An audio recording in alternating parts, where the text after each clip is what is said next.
திண்டுக்கல் மாநகராட்சியில் குப்பை சேகரிக்கும் பணிக்காக 1.67 கோடி செலவில் 23 புதிய வண்டிகள் தயார். மாநகராட்சி ஆணையர் தகவல். வியாழக்கிழமை மாலை 5 மணியளவில் பெறப்பட்ட தகவலின்படி திண்டுக்கல் மாநகராட்சிக்கு உட்பட்ட 48 வார்டுகளில் நாளொன்றுக்கு 90 முதல் 100 டன் குப்பைகள் சேகரிக்கப்படுகிறது. மக்கும், மக்கா குப்பைகள் என இரு வகையாக தரம் பிரித்து மக்கும் குப்பைகள் மூலம் நுண் உரம் தயார் செய்யப்படுகிறது. இதற்காக மாநகராட்சியில் 10 இடங்களில் நுண் உர செயலாக்க மையங்கள் செயல்படுத்தப்பட்டு வருகின்றன.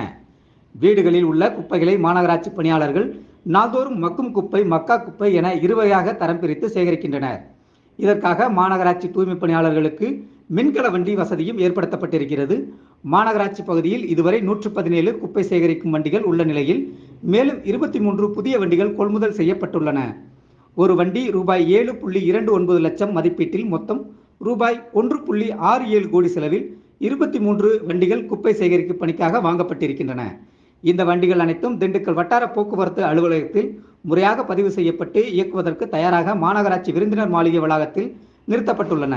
இது தொடர்பாக மாநகராட்சி ஆணையர் ரவிச்சந்திரன் கூறியதாவது: திண்டுக்கல் மாநகராட்சியில் ஏற்கனவே 117 வாகனங்கள் மூலம் குப்பை சேகரிக்கும் பணி பகுதி வாரியாக நடைபெற்று வருகிறது. புதிதாக கொள்முதல் செய்யப்பட்டுள்ள டீசல் வண்டிகள் விரைவில் பயன்பாட்டுக்கு கொண்டு வரப்படும். இதன் மூலம் மாநகராட்சியின் அனைத்து பகுதிகளிலும் வீடுகளுக்கே சென்று குப்பை சேகரிக்கும் பணி உறுதிப்படுத்தப்படும் என்றார்.